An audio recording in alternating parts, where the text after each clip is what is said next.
Pendant près de 10 ans, on a tous pensé que le hashtag était le roi absolu pour être visible en ligne. Eh bien, cette époque est en train de se terminer. Les règles du jeu ont complètement changé. Pourquoi? Parce que les algorithmes sont devenus tellement intelligents qu'ils n'ont plus besoin du petit symbole dièse pour savoir de quoi on parle.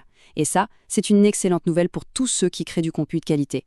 Alors, comment on s'adapte? C'est parti, on décortique ça ensemble. Regardez ça. C'est vraiment le jour et la nuit, non? D'un côté, l'ancienne méthode, une avalanche de hashtags, parfois 30, en espérant toucher un maximum de monde. Un peu le chaos. Et de l'autre, la nouvelle approche. C'est propre, c'est clair, ça ressemble exactement à ce qu'on tape dans une barre de recherche. On est clairement passé du bourrage à la précision chirurgicale.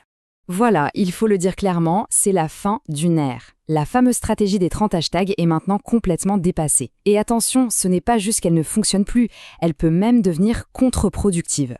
Pour bien comprendre comment avancer, il faut d'abord saisir pourquoi ce pilier de la stratégie digitale s'est tout simplement effondré. Ah, le chiffre 30, c'était un peu le Graal, l'objectif à atteindre pour chaque publication. Aujourd'hui, il symbolise surtout ce qu'il ne faut plus faire. L'idée que la quantité pouvait garantir la visibilité, c'était une illusion. En réalité, bombarder une publication avec autant de hashtags envoie des signaux super confus à l'algorithme et au final, ça peut même plomber la portée du contenu. D'accord, mais alors pourquoi ce déclin si brutal? Les raisons sont fascinantes. Premièrement, l'intelligence artificielle est devenue un vrai petit détective. Elle analyse absolument tout, l'image, le son et surtout chaque mot de la légende. Deuxièmement, les hashtags très généraux comme hashtag marketing sont tellement utilisés qu'ils sont devenus un bruit de fond. C'est comme crier dans une foule. Et enfin, le point le plus important, si on utilise une tonne de tags qui n'ont rien à voir, la plateforme peut se dire « Tiens, ça sent le spam » et hop, elle réduit la visibilité. On arrive maintenant au cœur du réacteur, à la technologie qui donne toute leur force aux mots-clés. Ce n'est pas juste une petite tendance, c'est une révolution menée par l'IA. Bienvenue dans l'ère de la recherche sémantique. Cette phrase, elle résume tout.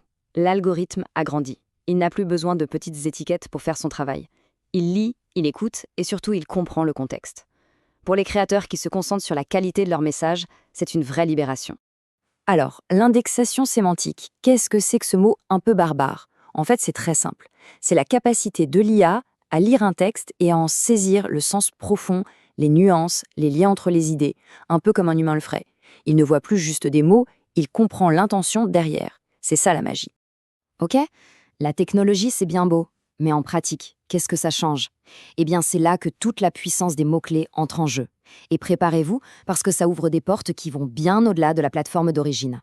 Les avantages sont juste énormes. Déjà, avec un bon mot-clé, on répond précisément à ce qu'une personne est en train de chercher activement. C'est hyper ciblé. Ensuite, ça apporte de la clarté pour l'algorithme qui sait où classer le contenu, mais aussi pour le lecteur. Et puis, la vraie révolution, la voici. Un contenu bien optimisé peut maintenant apparaître directement dans les résultats de recherche Google. C'est une porte d'entrée complètement nouvelle vers un public immense. Alors, question, est-ce qu'on doit jeter tous les hashtags à la poubelle?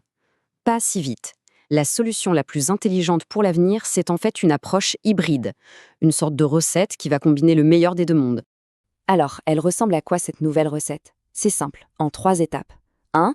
On ne garde que 3 à 5 hashtags, mais on choisit des pépites, des tags ultra spécifiques qui parlent à une communauté bien précise.